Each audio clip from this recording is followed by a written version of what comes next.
Państwa jeszcze będą spóźniały się osoby, właśnie je widzę. I chciałam serdecznie przywitać profesora Szymona Malinowskiego, który jest fizykiem i dyrektorem Instytutu Fizyki naszego Uniwersytetu Geofizyki, dziękuję, ale na Wydziale Fizyki. Hej. Serdecznie też witam naszych gości, bo widzę tutaj gości z Akademii Pedagogiki Specjalnej z Instytutu Psychologii. Zdaje się, że z WPS-u i jeszcze nie widzę, ale powinni być nasi goście z wizji wraz ze studentami. A już ich widzę, machają, to cieszę się, że przyszliście. Oraz naszą panią dziekan Dominikę Mezą i całą naszą Radę Wydziału i osoby od nas. Myślę, że należą się Państwu dwa słowa wyjaśnienia. Jedno słowo wyjaśnienia jest wokół tego, dlaczego taki temat, dlaczego na wtorkach naukowych, które normalnie poświęcone są psychologii, mamy dzisiaj fizyka. I myślę, że jest tak dlatego, że temat globalnego ocieplenia będzie takim jednym z najważniejszych w perspektywie najbliższych 20-30 lat tematów, który będzie decydował o jakości i sposobie życia ludzi, czyli dokładnie tym, czym psychologia się zajmuje i jest to też taki wątek relacji ludzi ze środowiskiem, w którym żyją, który jakby jest w samym centrum naszej dziedziny. A drugi powód jest minimalnie bardziej złożony, ponieważ wydaje się, że we współczesności nie ma precedensu, żeby temat społecznego zaufania, też zaufania ludzi i zaufania decydentów do tego, co przynosi nauka, rozumiana w taki klasyczny sposób, nie tylko psychologia jako dziedzina, ale całe dziedzictwo takiego racjonalności, oświecenia, wiary, no można powiedzieć naukowcom, było obciążone tak dużą stawką, ponieważ ten problem jakby podważania doniesień nauki i w związku z tym zaprzeczania realności globalnego ocieplenia, on nie dotyczy tylko podważania autorytetu fizyków czy nauk ścisłych, ale jest taką wspólną sprawą, myślę, że całego uniwersytetu i wszyscy, którzy się identyfikujemy jako naukowcy i studenci, powinniśmy w tej sprawie być jednym frontem. Ale też wziąć odpowiedzialność za ten temat, zaczynając od uczenia samych siebie na ten temat. To jest taka sfera wiedzy, w której bardzo duży jest postęp i w której tak naprawdę no, trzeba się trochę uczyć, żeby rozumieć. A w dalszej kolejności jakby szukając w ramach naszej dziedziny psychologii sposobów wywarcia jakby pozytywnego wpływu w tym obszarze. I to już ostatnia rzecz, którą powiem, że dzisiejszy wykład, który będzie troszkę bardziej dotyczył takich fizycznych podstaw i też konsekwencji. Nie będzie ani jednego wzoru. Niektórzy lubią.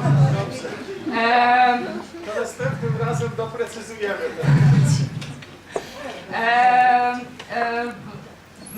Chciałam powiedzieć, że inauguruję cykl w ramach wtorków naukowych wykładów, które będą poświęcone problematyce globalnego ocieplenia, także takiej, która jest bliżej psychologii, to znaczy postaw ludzi wobec globalnego ocieplenia i tego dorobku, który psychologia jako dziedzina w tej sprawie już ma i tych badań, które my prowadzimy na ten temat, także jest to nie tyle początek i koniec, to pewna inauguracja i tym samym chyba zapraszam. Bardzo dziękuję za zaproszenie, bardzo dziękuję za tak liczne zgromadzenie się tutaj. No i postaram się w ciągu tych 40 minut troszeczkę przybliżyć to zagadnienie globalnego ocieplenia.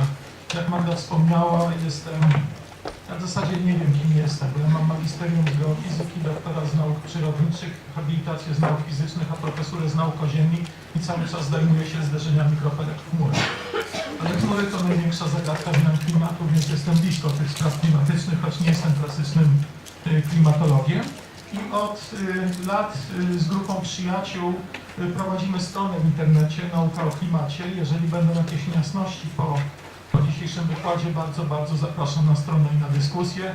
Zapraszam też do naszej książki, którą napisaliśmy nie dla fizyków, pod tym samym tytułem Nauka o klimacie. Jest tam dużo wzorów. Tam jest kilka wzorów. No i teraz co to jest to globalne ocieplenie?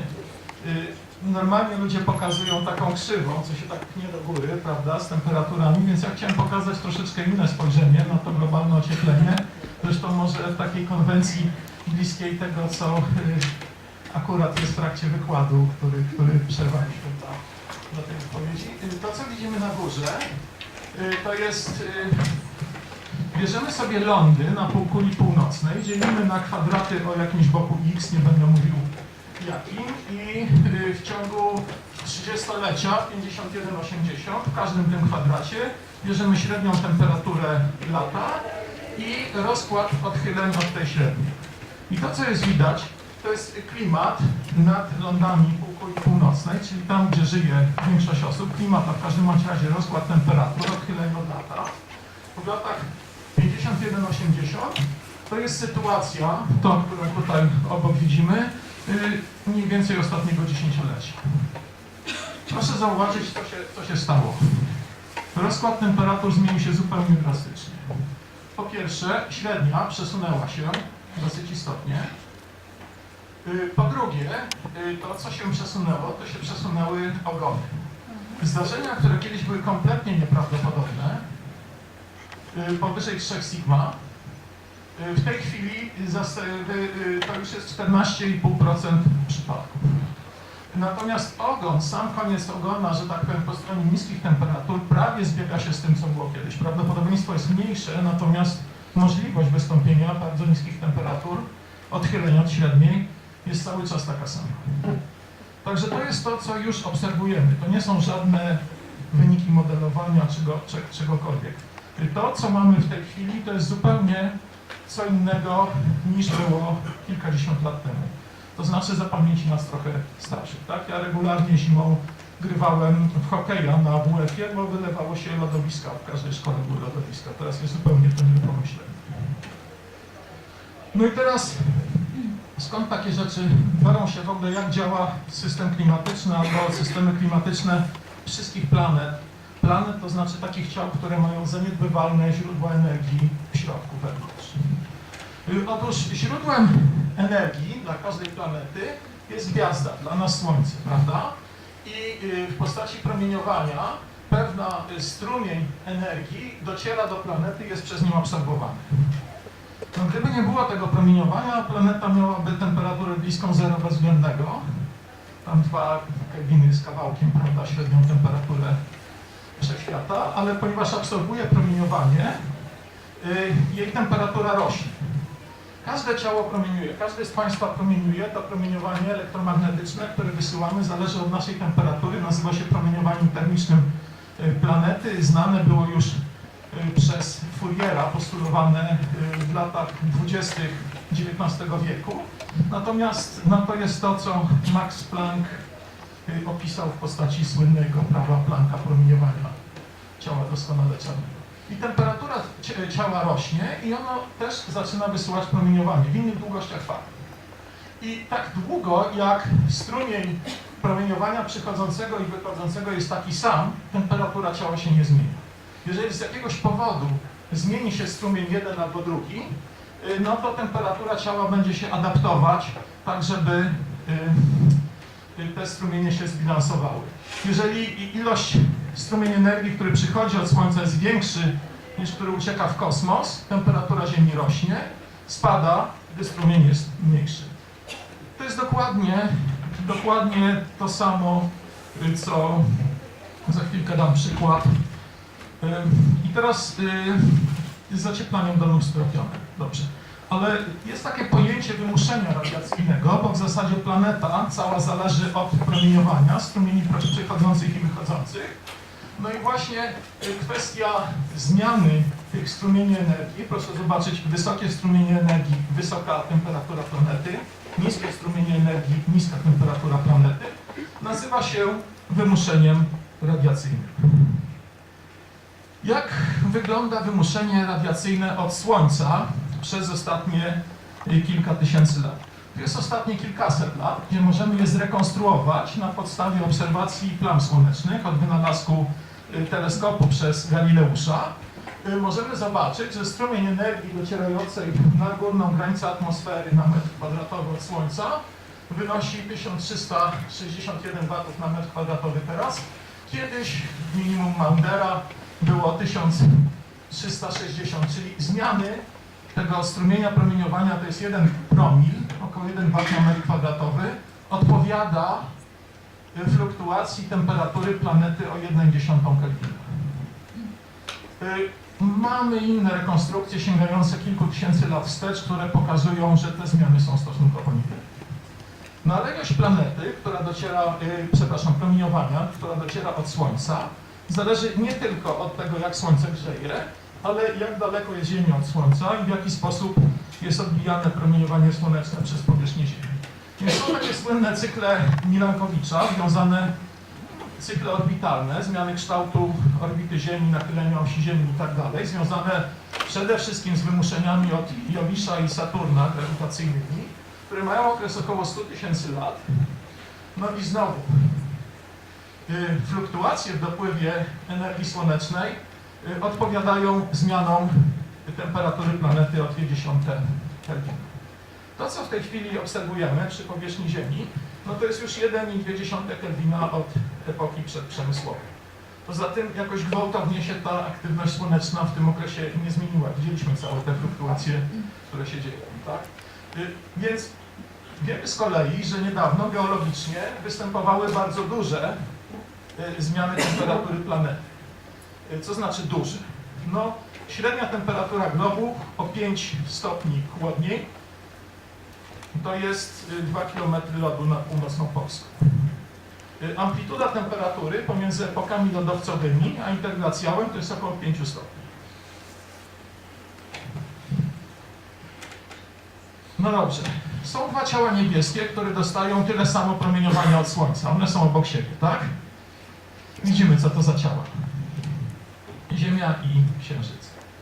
I pytanie jest takie, dlaczego, jeżeli te ciała dostają tyle samo energii, albedo Księżyca jest mniej więcej takie jak albedo Sahary, czyli zdolność odbijania promieniowania słonecznego, dlaczego klimat na jednym i drugim ciele jest tak dramatycznie różny?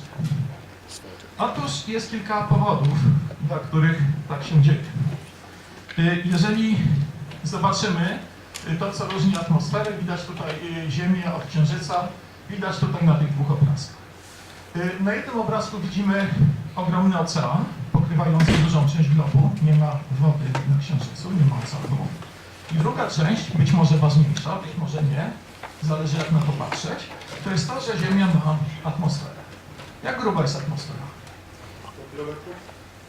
Nie. No, jedna z dobrych odpowiedzi. Dlaczego? No bo to jest ta warstwa, gdzie tam jak prąd kosmiczny czy statek orbitalny schodzi z orbity, zaczyna się ogrzewać w skutek tarcia. No dobrze, na jakiej wysokości jest połowa masy atmosfery? 10. Bo nierówno rozłożona. Około 5,6 km. Ok? Jak Himalajści wchodzą na wysokie szczyty, to oni 70% masy atmosfery mają pod sobą. Oni muszą, że tak powiem, specjalnie się do tego dostosować, to jest na granicy możliwości ludzkiej, nie dlatego, że nie ma tam tlenu w powietrzu, jak niektórzy piszą, tylko nie ma powietrza. Tlenu w powietrzu jest dokładnie tyle samo. A teraz, jak gruba byłaby atmosfera, gdyby ją sprężyć do takiej gęstości, jak ma woda?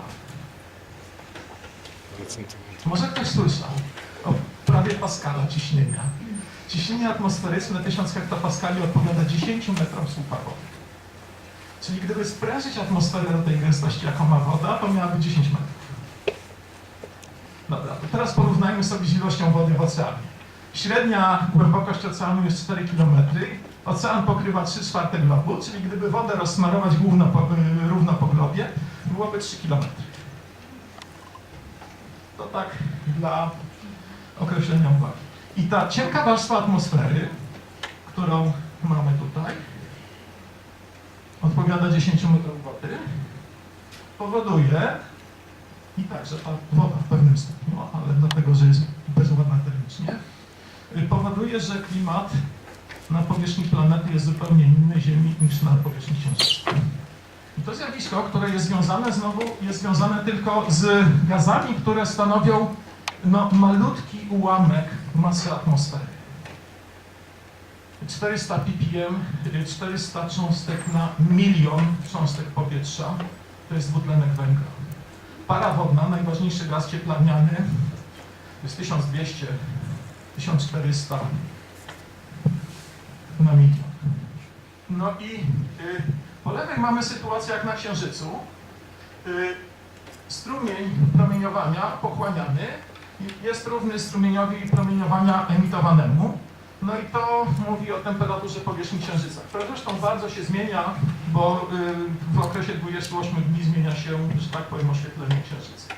Przez to, że Ziemia się obraca i zawiera ocean, który magazynuje ciepło, u nas tak dużych różnic nie ma w ciągu doby, doba jest dużo krócej, ale jaka jest różnica? Mamy nad powierzchnią Ziemi warstwę atmosfery, która przepuszcza promieniowanie słoneczne, natomiast w dużej mierze pochłania promieniowanie termiczne wychodzące z powierzchni Ziemi. Ta warstwa sama się ogrzewa i emituje promieniowanie w górę i w dół. Teraz do powierzchni Ziemi dochodzi promieniowanie słoneczne i promieniowanie termiczne atmosfery. Podgrzewa jeszcze bardziej powierzchnię Ziemi. Ziemia wypromieniowuje, część tej energii ucieka w kosmos. Tutaj na górnej granicy atmosfery bilans jest taki jak na Księżycu. Na dole mamy dużo cieplej. To zjawisko nazywa się efekt cieplarniany i opisał je pierwszy raz Joseph Fourier w 1824 roku. Jak ten efekt cieplarniany działa? Wyobraźmy sobie taką sytuację, że mamy stałą dostawę energii, no i mamy pewną izolację, ale słabą jakiegoś domu. To jest dostawa energii z elektrociepłowni czy z pieca do domu, a to jest energia, która ucieka przez ściany. Niekoniecznie wskutek promieniowania ciepło, które ucieka przez ściany. W stabilnym stanie dostawa jest taka sama co ucieczka. W środku jest kiepsko, chłodno. Ocieplamy budynek. No i mamy sytuację taką, że gdy ociepliliśmy budynek, na początku sytuacja jest taka sama jak była, ale ucieka mniej energii. W związku z tym w środku magazynuje się energia, rośnie temperatura w środku. Do którego momentu rośnie temperatura w środku? Do momentu, aż jej ucieczka nie zrównoważy dopływu, tylko w środku będą zupełnie inne warunki.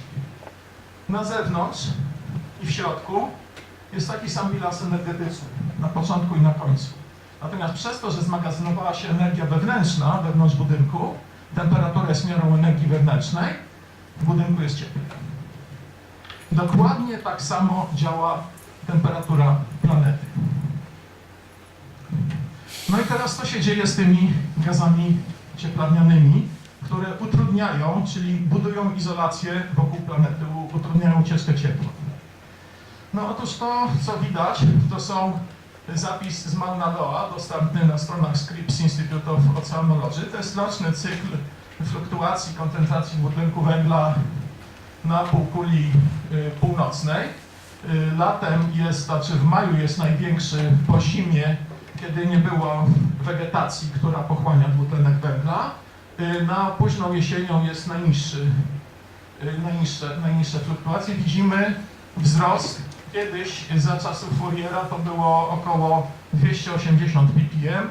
Teraz już mamy 410 ppm cząstek na milion koncentrację dwutlenku węgla w atmosferze.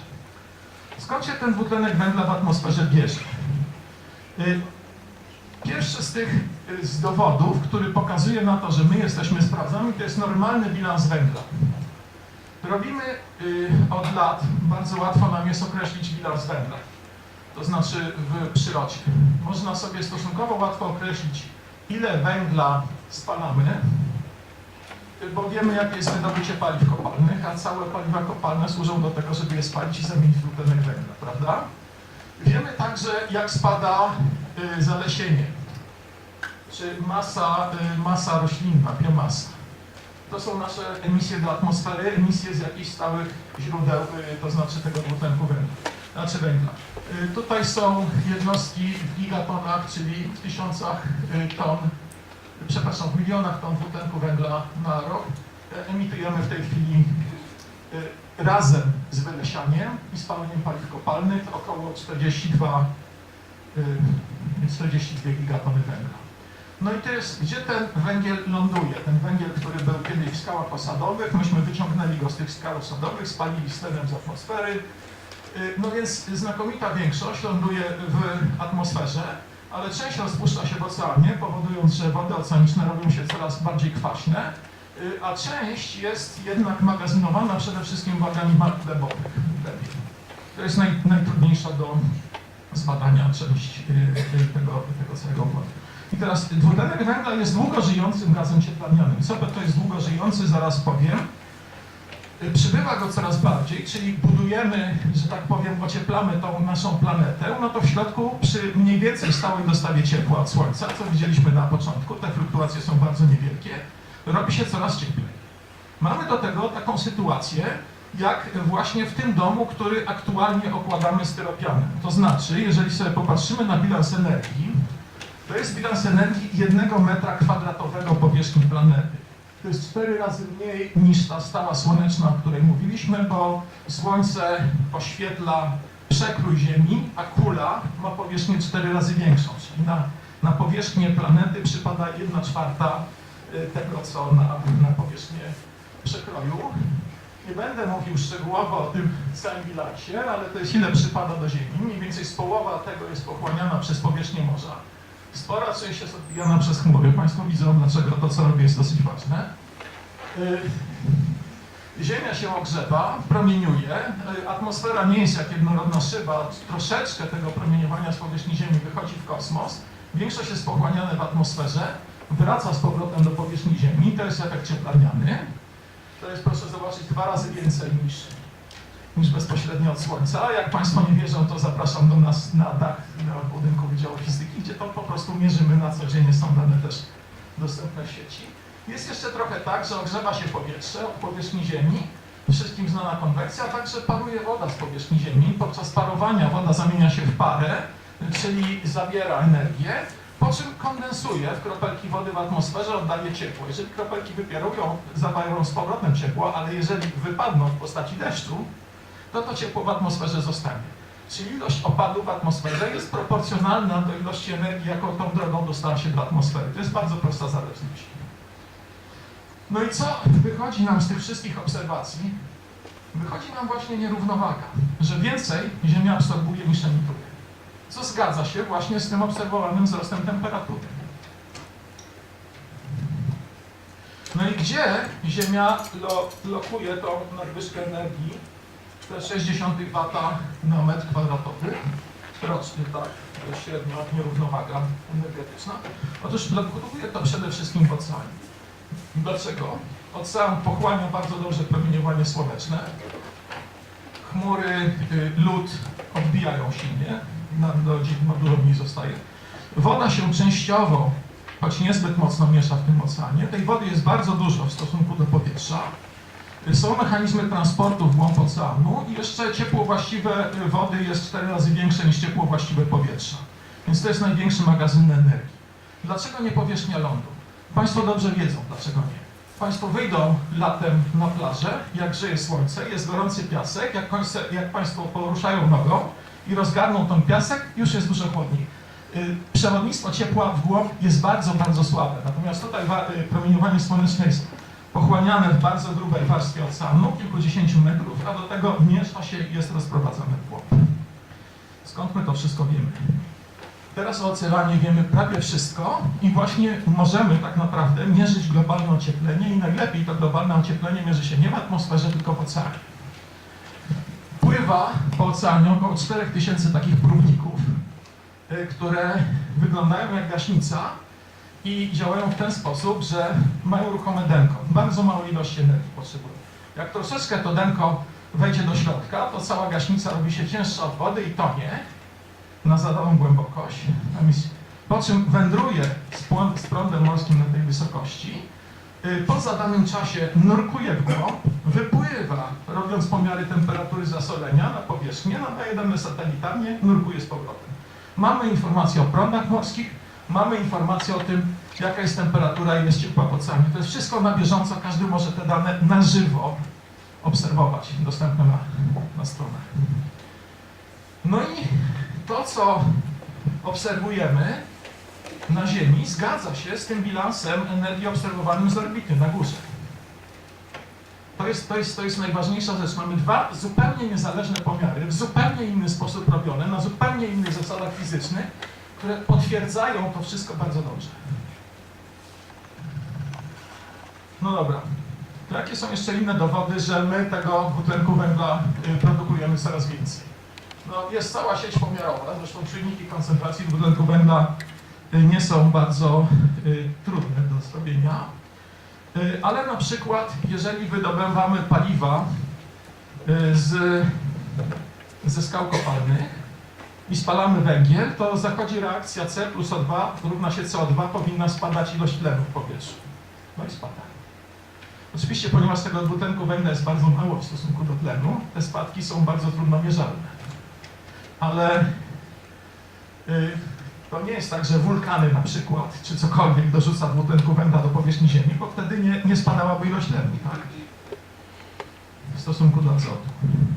A także mamy informację o tym, że zmienia się skład izotopowy węgla. Dlaczego?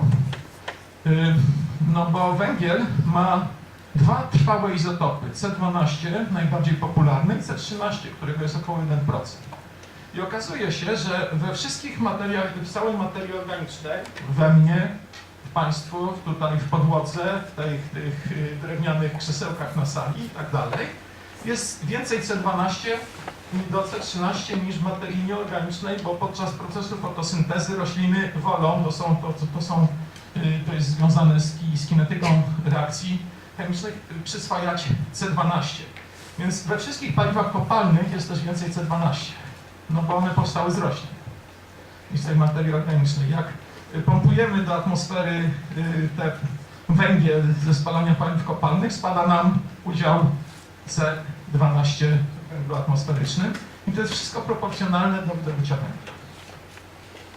Na 3 sposoby potrafimy to bardzo dokładnie i bardzo precyzyjnie zmierzyć i pokazać. No tak. No i teraz pytanie jest takie. Mamy te wymuszenia w systemie działające na system klimatyczny. One mogą być związane, wymuszenia to jest coś, co pochodzi spoza systemu. Więc jest związane z dopływem energii od Słońca, czy to wymuszenia orbitalne, czy wymuszenia związane z aktywnością słoneczną.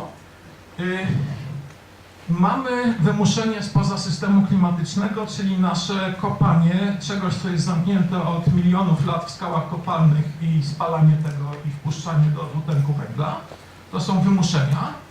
A są jeszcze sprzężenia w systemie klimatycznym. Każde wymuszenie powoduje pewną odpowiedź. Prawda? Robi się cieplej, topnieje śnieg, czy topnieje lód. Robi się cieplej, szybciej rozkłada się materia organiczna i więcej emituje dwutlenku węgla do atmosfery. Mogą być wymuszenia dodatnie, mogą być też sprzężenia, dodatnie, mogą być też sprzężenia ujemne. Być może na przykład paruje więcej wody, jest więcej chmur, które odcinają dopływ energii od Słońca, więcej energii jest odbijanej niż pochłanianej. No ale sprzężenia mogą być dodatnie i ujemne i teraz wymuszenie w systemie takim, jakim jest Ziemia, powoduje pewnego rodzaju reakcje, pewnego rodzaju sprzężenia. Dodatnie sprzężenia napędzają to, co zaczęło dane wymuszenie. Ujemne sprzężenia hamują. No i pytanie jest takie, jak dobrze znamy wymuszenia i sprzężenia? Przede wszystkim popatrzmy sobie na wymuszenie tak zwane radiacyjne, związane ze wzrostem, z działalnością człowieka. To wymuszenie związane ze zmianami dopływu i ucieczki energii na górnej granicy atmosfery. I to jest obrazek z ostatniego raportu IPCC. To są wymuszenia związane z gazami cieplarnianymi. To są wymuszenia związane z własnościami chmur i aerozolu atmosferycznego, czyli pyłu. Więcej chmur inaczej odbiją promieniowanie, więcej aerozolu w atmosferze, poza sadzą, która silnie absorbuje promieniowanie słoneczne. To jest wymuszenie ujemne. Więcej gazów cieplarnianych, wymuszenie dodatnie. No, wycinamy lasy i betonujemy powierzchnię Ziemi, także zmieniamy albedo, czyli zdolność odbijania promieniowania słonecznego. No i to jest wymuszenie związane z tą troszkę wzrostem aktywności słonecznej, od początku epoki przemysłowej w proporcji. Jak rośnie całkowite wymuszenie antropogeniczne? Jak Państwo widzą, to podwaja się mniej więcej co 30 lat. To jest wzrost wykładniczy. Jeżeli mówimy o wzroście 2,5–3% rocznie, to jest dokładnie to. No i teraz tak, że mamy to wymuszanie radiacyjne i mamy aktualną nierównowagę radiacyjną, no z tego powodu, że Ziemia nie nagrzała się jeszcze do tego stopnia, żeby emitować tyle samo, co pochłania, prawda? Jak w tym domu, który jest stale okładany styropianem i to jest ten element. No to jest całkowite wymuszanie radiacyjne jedno przez drugie. No i krótko mówiąc, cały obraz bilansu energii nam się zamyka. Czyli z punktu widzenia energii, przepływów energii w systemie klimatycznym rozumiemy przynajmniej te rzeczy, które dzieją się teraz bardzo dobrze. Jak będziemy rozumieć to, co będzie się działo w przyszłości, tak dobrze, jak będziemy dobrze w stanie obliczyć efekty sprzężeń i uwzględnić wymuszenia, tak dobrze będziemy w stanie zaprognozować klimat. No i jak wygląda, proszę Państwa, prognozowanie klimatu? Otóż trzeba sobie coś, że tak powiem, zrobić, żeby można było ten klimat prognozować. Najlepiej zrobić wirtualną planetę. Model klimatu, czyli model, w dużej części w tej chwili model prognozy pogody, to jest model, który obejmuje cały system klimatyczny. Krótko mówiąc, bierzemy atmosferę, bierzemy ocean, nie możemy rozwiązać wszystkich zależności w każdym punkcie, więc dzielimy go na pewne objętości skończone. Badamy, opisujemy własności powietrza czy wody w tych objętościach skończonych. Teraz zapisujemy równania zachowania, równania hydrodynamiki, termodynamiki, prawa transferu radiacyjnego, czyli to, jak promieniowanie jest pochłaniane i emitowane. To są wszystko dosyć ścisłe równania fizyczne. Własności składników atmosfery i oceanu, ilość informacji, energia, opromieniowanie słoneczne.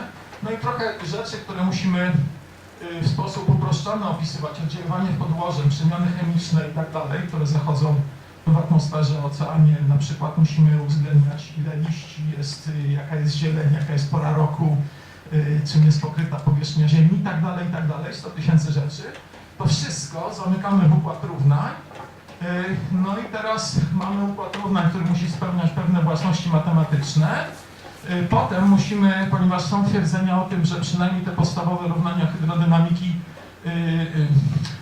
znaczy nie ma twierdzeń o istnieniu jednoznaczności rozwiązań równania Naviera Stokesa, więc wiemy, że je rozwiązujemy w sposób przybliżony, ale najlepszy, jaki się da, sprawdzony wielokrotnie. No musimy to wszystko zamknąć w kod numeryczny, mieć wielki superkomputer i mamy taką grę, rzeczywistość wirtualną, w którą gramy i to się nazywa modelowanie klimatu. I takich modeli klimatu dużych, których zrobienie, wytworzenie to jest kilkadziesiąt albo nawet kilkaset tysięcy roboczodni, zrobionych przez ogromne grupy ludzi na świecie, jest w tej chwili kilkadziesiąt niezależnych ośrodkach. No i teraz, czyli mamy różne te przybliżone rzeczywistości wirtualne i teraz możemy wymusić pewne rzeczy i zobaczyć, jak nam odpowiedzą, tak? No i to jest modelowanie klimatu. Nie robimy prognoz klimatu, tylko robimy projekcję klimatu, zakładamy pewne wymuszenia i patrzymy, co stanie się z systemem klimatycznym, z przepływami w atmosferze, w oceanie, z rozkładami temperatur i tak dalej w tym wirtualnym świecie. No dobrze. Tutaj można zobaczyć, jest taka ilustracja, która daje prognozę pogody, nie klimatu. To jest temperatura nad Warszawą. Dzisiaj załadowałem to 2 godziny temu. Na wysokości około 2 km, żeby te wszystkie niedokładności związane z nierównością podłoża i tak dalej były wygładzone i jest wypuszczonych 20 prognoz do przodu, bo nie bardzo wiemy, jaki jest stan aktualny, bo mamy ograniczoną liczbę pomiarów, więc z pewnych warunków początkowych, które można stworzyć na podstawie istniejących pomiarów, wypuszczamy prognozę pogody. Widać, co się dzieje. po 3 dniach prognoza nam się rozjeżdża, po mniej więcej 10 dniach mamy sytuację taką, że nic nie wiemy. To znaczy wszystkie możliwe sytuacje, jaką mogą nastąpić w aktualnym stanie energii atmosfery, mogą wystąpić. Ale coś śmiesznego i coś fajnego w tym wszystkim, że ta średnia po zespole wszystkich realizacji zbliża się do średniej klimatycznej za ostatnie 30 lat, jest troszeczkę wyżej od niej. I tak się dzieje prawie zawsze. To jest jakiś dowód na to, że my dobrze modelujemy procesy, które zachodzą w atmosferze. Że potrafimy te wszystkie statystyki stanów pogody, a klimat to jest statystyką stanów pogody, w dobry sposób zamodelować. No dobrze. To możemy też popatrzeć, co działo się i działoby się w systemie ziemskim, wykonując podobne ćwiczenie, ale już klimat jest, jak Państwo widzieli, po 8 dniach czy 10 dniach zapomina, jaki był stan początkowy symulacji, więc jak się symuluje kilkadziesiąt czy kilkaset lat do przodu, to nie ma znaczenia. I możemy sobie wykonać symulację, zobaczyć w modelach klimatu, jak rosła temperatura planety, czarna linia to są dane doświadczalne, i co by się stało, gdybyśmy nie emitowali gazów cieplarnianych do atmosfery. To jest jakby sprawdzenie tego, jak dobre są nasze modele klimatu. Za kilkadziesiąt lat, czy sto kilkadziesiąt lat wstecz mamy dane, na których możemy zweryfikować te modele. Natomiast co będzie się działo w przyszłości? Zakładamy, że nie przyjdzie planetoida, nie uderzy w Ziemię, nie będzie wybuchu superwulkanu, jakaś kometa nie nadleci, Ziemia nie wpłynie w obszar pyłu kosmicznego, ale będą różne możliwe emisje, trajektorie koncentracji gazów cieplarnianych emisji. To jest scenariusz business as usual, kopiemy wszystko, co daje się wykopać opłacalnie. A to są różne scenariusze emisji. To są wszystko emisje w tych gigatonach dwutlenku węgla na rok.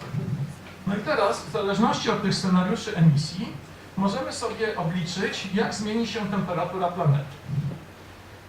Jeżeli będziemy silnie redukować emisję, no to być może zmieni się nieznacznie. Proszę zobaczyć, dla niewielkich zmian tej temperatury planety w ogóle rozrzut, niepewność, jeśli idzie o przyszły klimat, jest stosunkowo niewielka.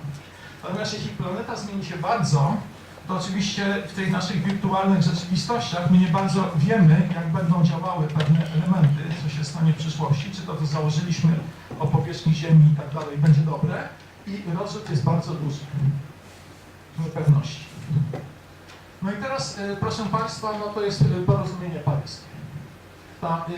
Te dwie linie, chcielibyśmy, żeby klimat się nie ocieplił bardziej niż o 2 stopnie, a jeszcze lepiej o 1,5. Jak to wygląda w porównaniu z historią klimatu za ostatnie 20 parę tysięcy lat od maksimum zlodowacenia? To jest średnia temperatura globu, no i to jest te 2 stopnie dodane. Ostatnie zlodowacenie nie było takie bardzo zimne. Jak wiemy, ten lód był gdzieś tam na północy, nie podjeżdżał pod Tatry, prawda? No dobrze, to jak może się zmieniać koncentracja dwutlenku węgla według tych scenariuszy emisji? To już sięgamy do 400 milionów lat wstecz, to jest to, co wiemy całkiem dobrze. To jest okres epok lodowcowych, który sięga no, mniej więcej milion lat wstecz, według tych wszystkich scenariuszy emisji. To jest to, co chcielibyśmy zatrzymać tą koncentrację na poziomie, powiedzmy, około 400 kilkudziesięciu ppm. To są inne scenariusze emisji z silną redukcją, a to jest scenariusz business as usual. Widzimy, że doprowadzimy do wzrostu koncentracji w ciągu kilkudziesięciu lat, podobnego, jakie był 50 milionów lat temu w czasie dinozaurów. Tak, to jest że tak powiem, wyjście z epok lodowcowych, zmiana temperatury ze ściśniętym w skali czasowej tym obrazkiem na górze. No i to jest, proszę Państwa, jeszcze taka sytuacja, że to jest średnia temperatura, powierzchni Ziemi za ostatnie 500 milionów lat. Tutaj znana całkiem dobrze, tutaj gorzej. Lądoru Antarktydy, to są 2 stopnie, niestety tutaj poprawy jakoś nie widać skali, to jest 6 stopni wzrostu, co może się nam zdarzyć do końca stulecia według scenariusza business as usual i tak dalej. No i widzimy, że jesteśmy w tej chwili najbardziej sprawczym czynnikiem klimatycznym, nieporównanie silniejszym, nieporównanie szybszym niż wszystkie inne czynniki naturalne. No i teraz, proszę Państwa, jest taka sytuacja, że podczas epok lodowcowych Ziemia, temperatura zmieniała się pomiędzy pewnym maksimum. W tej chwili wyskoczyliśmy trochę ponad tę zmianę i teraz, jeżeli uruchomią się w systemie sprzężenia zwrotne, które spowodują dodatkowe emisje gazów cieplarnianych, to my w historii możemy przekroczyć gwałtownie próg taki, że Ziemia się ociepli nawet o 10 czy 12 stopni. W bardzo krótkim okresie geologicznie czasu, to znaczy w okresie setek czy tysiąca lat. To, co byśmy chcieli, według porozumienia paryskiego, to ustabilizować tą temperaturę na poziomie akceptowalnym i który nie grozi przekroczeniem tych progów. A te progi są bardzo blisko. Niektóre nawet przy podniesieniu temperatury o 1,5 stopnia mogą być przekroczone. W tej chwili nam się wydaje, że wzrosło też, nowe badania pokazują, że stabilność lądolodu Antarktydy Zachodniej jest mniejsza niż nam się wydawało. No, od czego to zależy? To zależy od tego, ile dwutlenku węgla jeszcze wpompujemy w atmosferę, no bo zakładamy, że znowu nie zmieni się tak strasznie nasze otoczenie. No w tej chwili, przypominam, pompujemy około bezpośrednio 37 gigaton rocznie, do tego dochodzi kilka gigaton z wylesiania i zmiany, że tak powiem, temperatury globu. No a po to, żeby ustabilizować tą temperaturę poniżej bezpiecznego progu, musimy gwałtownie doprowadzić do spadku emisji. Jeżeli zrobimy to mniej gwałtownie, to trzeba będzie wyłapywać dwutlenek węgla z atmosfery, co jest zadaniem ponad nasze możliwości w tej chwili. Także to jest podsumowanie mojego wykładu. Dziękuję Państwu.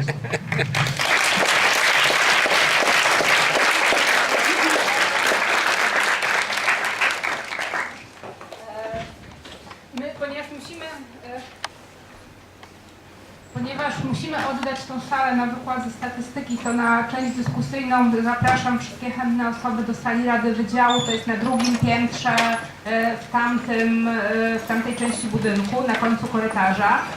Zwłaszcza zapraszam naszych gości z innych uczelni, zostańcie z nami. A do Ciebie mam jedno pytanie. Co to dla naszego gatunku znaczy, to +3, +6 i bo nie powiedziałeś tego, to jest brakujący... Co znaczy dla gatunku, nie wiem, natomiast co znaczy dla cywilizacji, to wiem. To znaczy, że prowadzimy do sytuacji, gdzie zmiany klimatu i zmiany warunków, w których żyjemy, będą tak szybkie, że nie będziemy się, mimo że wydalibyśmy wszystkie środki, jakie na to mamy, adaptować. Adaptacja do zmiany klimatu bez powstrzymania tej zmiany jest mrzonką, jest w tej chwili bardzo modne. No dobrze, niech się klimat zmienia, się będziemy adaptować, prawda? Zostawmy to wszystko.